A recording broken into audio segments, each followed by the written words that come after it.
We're not going to blame it on too many people tonight. We're going to blame it on the alcohol tonight, baby. Welcome inside the Quiet Storm. Pour yourself a nice glass of something or whatever makes you feel happy. And I know you just came off the weekend, but you know what? It's no pun, no harm intended if you pour yourself a good glass of wine, as I have decided to do tonight, and share it with company. Welcome inside the comfortable time of your night, the comfortable time of where we need to just kind of chill and just put everything behind us. That's, of course, Miss Chrisette Michele, who just so happens to be by my side tonight. So it's good to see you, my friend. It's good to see you also. How are you? I'm great, thank you. Let's toast to a strong black woman, Amen. as you are. Yes. And Doug is with us tonight. We're going to toast to him as well. So, Doug, we are having fun tonight inside the Quiet Storm. We're going to talk about a few things tonight. Yeah. But how's life been for you? It's good. I literally just got in from Nevada today. Wow. So we were far away. We got to go see Tyler Perry's Boo yesterday, finally. It was supposed to happen around Halloween. Yeah, it's supposed to. But I've been good. It's been a crazy year. January started off with oh my goodness. A lot of crazy in between, and then a lot of healing after, and then a lot of writing. So. Yeah, there's so many. Chrisette, there's so many questions I got to scratch the surface on tonight, because you took a lot of flack, and obviously you've been all over a lot of social media articles based on what's happened since January. Right. So my question is, right out the gate, you sang at the inauguration for Trump. Did you hear about Jennifer Holiday? Yeah, I heard about a lot of people. Okay. 2 Chainz, Jennifer Holiday, Right. myself, and I knew what my intention was. So I didn't get a chance to ask 2 Chainz or Jennifer Holiday why they, considered it. But my reason for the consideration was because I knew that the country was broken, and I knew that we were broken, and I knew that historically I'm somebody who kind of goes into places where people are hurting. I say it all the time, to Iraq and to places where there's war, or to places where the streets are crying. And I sing. That's kind of like what I do.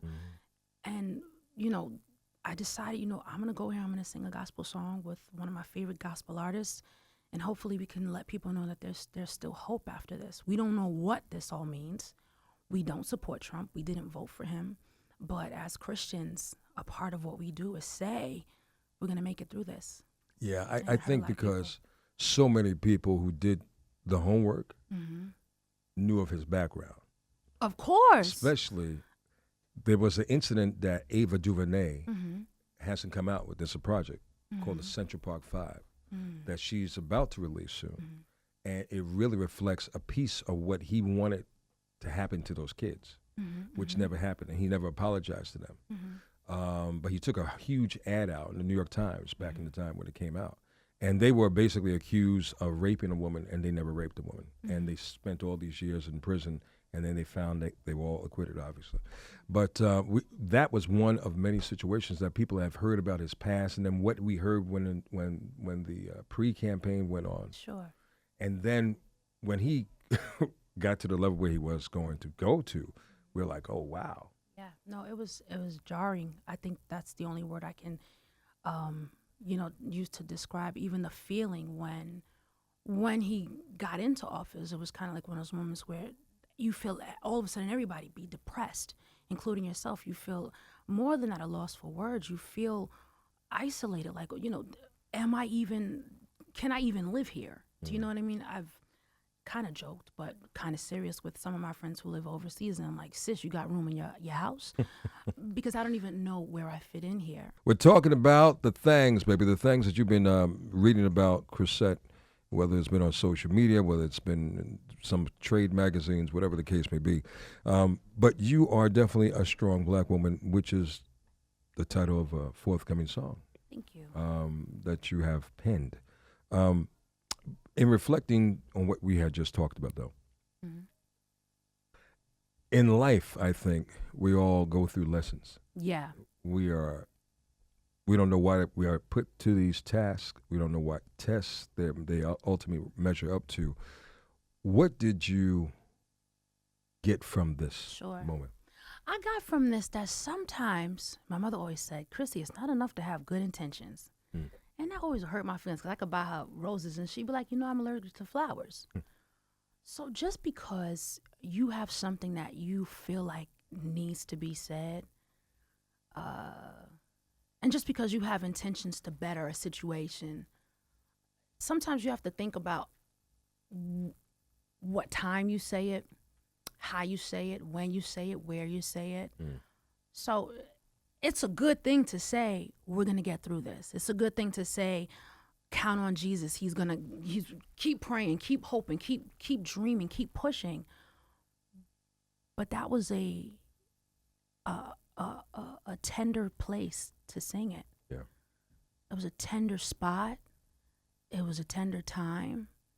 And, sometimes as Christians, we can get real haughty. When we want to say, God's going to work it out, we going to say it at the funeral. You ever go to a funeral and it's a really uncomfortable, sad, broken time. It is. And you got that old lady singing that upbeat praise and worship song. It's like, Granny, it's not the time.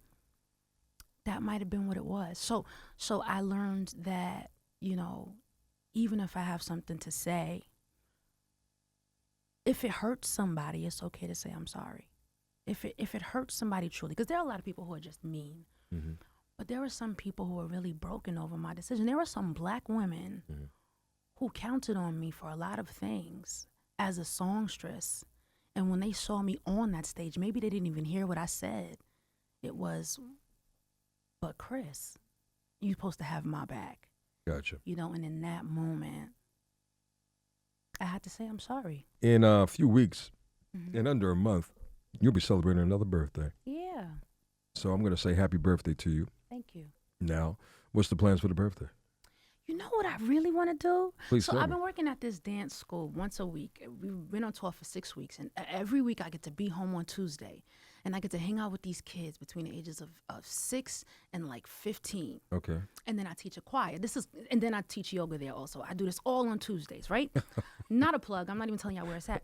I want to go there. I want them to cook me lasagna and a cake, and I just want to do African dance, like have a Fela Kuti party with all the kids. A Fela Kuti. Yeah. Wait, hold on. Just something regular. So, okay. All right. So wait, you do African dance? Do you teach them dance? Well, they teach me. I teach them song and yoga.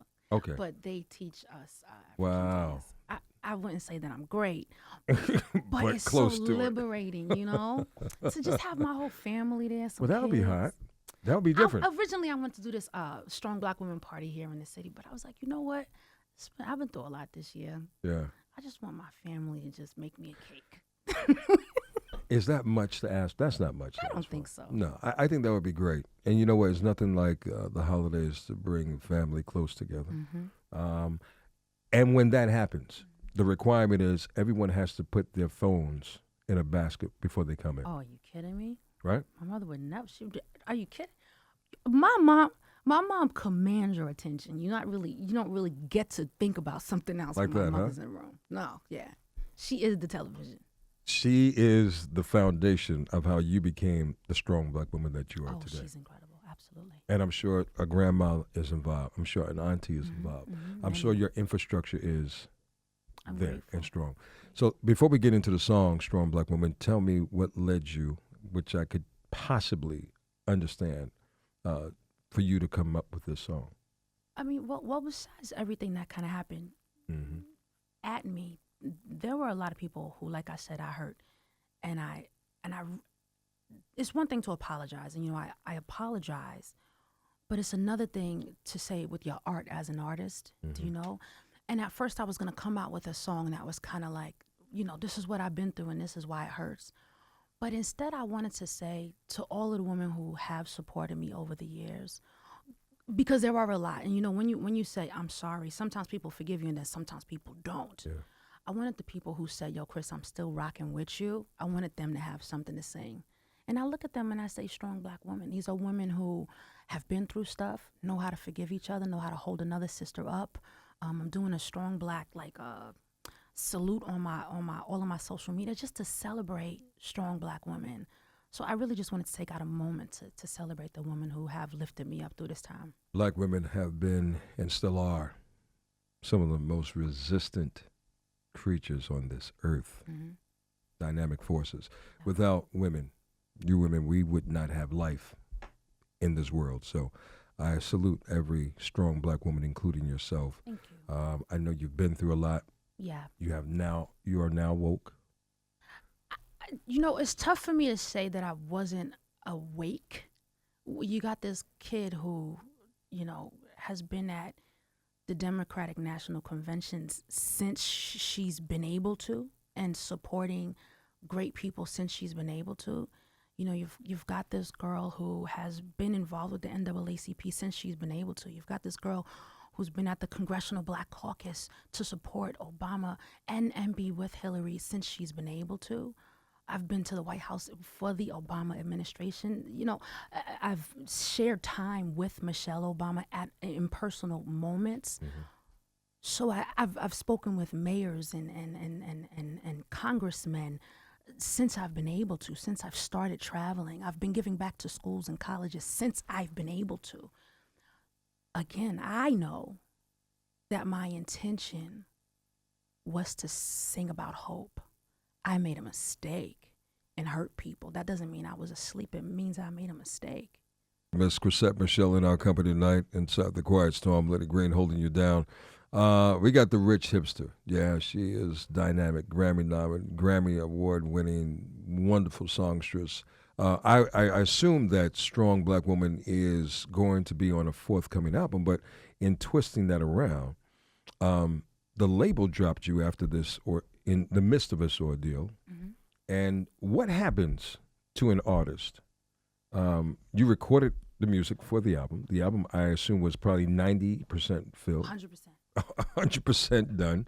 So what happens to an artist's music when something like this happens? I have a university where we kind of talk about the intricacies of running a label. I've been running a label for years. So I have my own record label. My record label was signed to a distribution deal through the company Capital. Caroline Records, right? And so I was released from my distribution deal. In 2017, you can still distribute music yourself, but it was exciting to have such great backing by such a legendary, group of people. So what happens essentially is, you don't have to now hand your album into someone for approval and get this kind of an advance that comes with that so that they can now go out and distribute your album. Now you approve it yourself and you take money out of your pocket and distribute your album yourself. Okay, so, but Chrisette Michele, at this stage of the game in her life, can definitely do this totally independent. I gotta say that I'm so grateful to Def Jam, who literally taught me and my fiance so much of what we know now. Because yes, I can do that. But in that moment where it's the first hour of independence. I don't want to say what I'm really thinking. But, when you got your certificate. I got you. And it's just like, freedom, is it okay to be free? I can say whatever I want to say. Yeah, you can. I can color it however I want to color it. I can tell whatever truth I want. It took me a minute to get to that point. And it lies all on you. And the scary part is it now lies all on me. Sure. Which is why I like my fiance a lot, because he likes that kind of a challenge. I just want to sing. Hey, look. That's the gift that you've had. Yeah. Before we let her get out of here, we're going to squeeze her for a wonderful topic of conversation for us to engage in. So you need to get together with your partner in crime. And is it okay if I just say what I'm thinking? Well, I'm going to let you think on that. Okay. We'll come back. Chrisette Michele with us inside the Quiet Storm, baby. Pour a glass of wine for your boo-boo tonight. And before we let Miss Chrisette Michele get out of here tonight, she brought us an interesting topic tonight. I don't know what made you come up with this. Her fiance Doug is in the building with us, and only he just smiles. So that should say a lot about this topic. The topic is, no, you read the topic. If love has to be made, whose job is it, the man or the woman? And you say? I'm torn. I start off by saying the man, But it is a powerful thing to be in charge. Oh, I'ma for just the be woman to be in honest. charge. It's like You're a controller. I'm a control freak. Who told you? Oh, a my controller. God. Here we go. I'm sorry, Doug. I'm sorry. I've been running things for a long time. The lights go out. Wow. I turn to my other self. So wait, hold on. Well, hold on now. You have to. I mean, you can't It's time. You can't strap the man down. Turn them things out. You can't calm down, Chrisette. Calm down. So, ladies, fellas, if love has to be made, whose job is it, the man or the woman, to kind of stir things up? I think it's the man's job. Now unless you're a controller like Chrisette is. My mother. So you're gonna blame it on your mama? That's her fault. Your mama's not here to defend her, so that is not right. So, call my dad. So look, call us up and talk to us tonight. If love has to be made, whose job is it, the man or the woman? What do you say, fellas? Don't be shy on this tonight. Doug, before we let you go, Doug, what do you say? Well, I guess you have nothing. You better say that, because she's like, you get in the car, you're going to find out who's in charge. Who's in charge now. Hey, Chrisette, thanks for coming by tonight. Thanks for having me. Hope to see you again. And I had a great time cruising with you, Lovebirds. The Capital Jazz cruise was in September this year. And boom, who was on it? Chrisette Michele and her boo. So you guys had a chance to really kind of enjoy yourselves and relax and enjoy life. And that's my mission to both of you, to with as much success and happiness that comes your way, to sit down and enjoy the benefits, enjoy the flowers that you guys have created, and enjoy life, treasure the moments, because you never get them back again. And happy birthday to you, Doug. Your birthday is this Friday. Happy birthday to you. Yeah. Doug, you're in trouble on your birthday. That's what we're saying. You're in trouble every night. I feel sorry for I'm Doug. grown now. Oh, man. Hey, just turn on the Quiet Storm, Lovebirds, okay? That's all you got to do. Call me up.